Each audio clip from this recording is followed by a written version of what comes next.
Accueillir un public handicapé dans mon club. Comment faire? Pratiquer un sport. Et avec mon handicap, je vais où? Dans quel club? Je suis la seule dans mon club à être porteuse de handicap. D'autres voudraient me rejoindre. Le sport m'intéresse, mais la cotisation est chère. Bonjour Maxime. Salut Céline. Dis pour toi, comment définit-on le handicap? Il existe plusieurs déficiences. Déficience intellectuelle, maladie psychique, malvoyant, non-voyant, déficient moteur, sourd, malentendant. En effet, ce qui entraîne chez la personne une limitation d'activité ou bien une restriction à la participation à la vie en société. Lorsqu'un handicap survient chez une personne, que ce soit par un accident, une maladie ou autrement, il y a alors des conséquences plus ou moins graves. Comme par exemple la paralysie ou le manque d'un membre? Oui, tout à fait, ou encore la trisomie. Et le sport et le handicap alors, c'est compatible? Oui, il n'y a pas que les personnes dites valides qui peuvent faire du sport, tu sais. Oui, je connais quelques sports qui sont adaptés aux personnes en situation de handicap, mais pas énormément. Comme lesquels? Le basket, le hand... Il y en a d'autres. Il existe 2 fédérations spécialisées en France.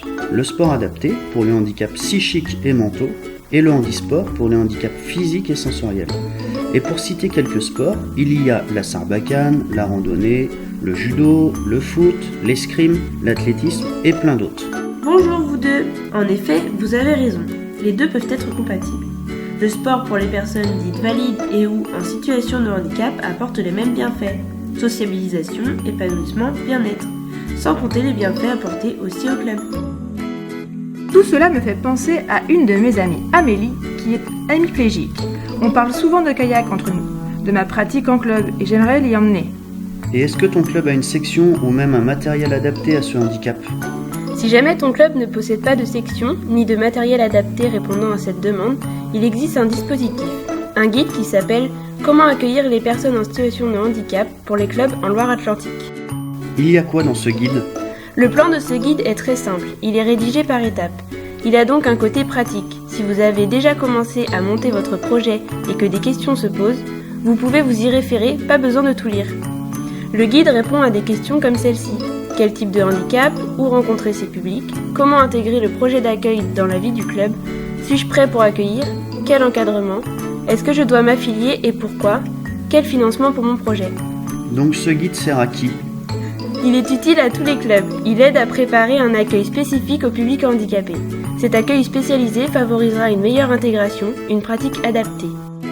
Tu devrais peut-être proposer ce guide à ton club. Cela pourrait aider Amélie. C'est sûr Maxime, et si elle souhaite faire un autre sport? Je me souviens d'un ami qui voulait trouver un club d'athlétisme. Il était allé sur un site, mais je me souviens plus lequel.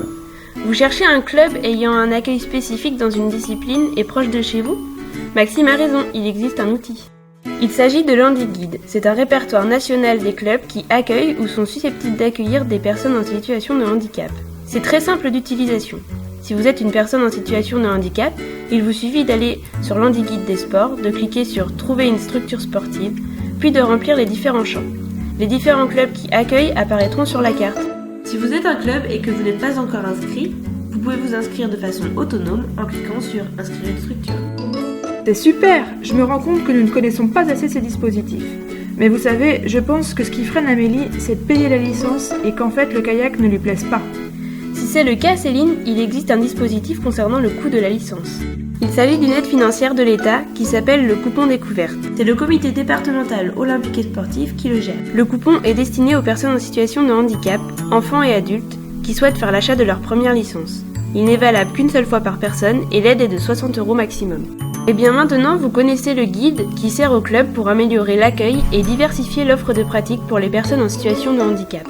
Et nous connaissons aussi, pour les personnes en situation de handicap, le HandiGuide pour trouver un club. Et le coupon découverte qui est une aide financière à l'achat de la première licence. Merci pour toutes ces informations, petite voix. Cette vidéo a été réalisée par le groupe technique départemental sport et handicap de Loire-Atlantique, représenté par 5 institutions. Le comité départemental de sport adapté 44, le comité départemental handisport 44, le conseil départemental de Loire-Atlantique, la direction départementale déléguée de la jeunesse, des sports et de la cohésion sociale, et elle est pilotée par le comité olympique et sportif 44. Le groupe technique départemental s'est donné pour mission de faciliter la pratique et l'accueil des personnes en situation de handicap dans les clubs sur le département.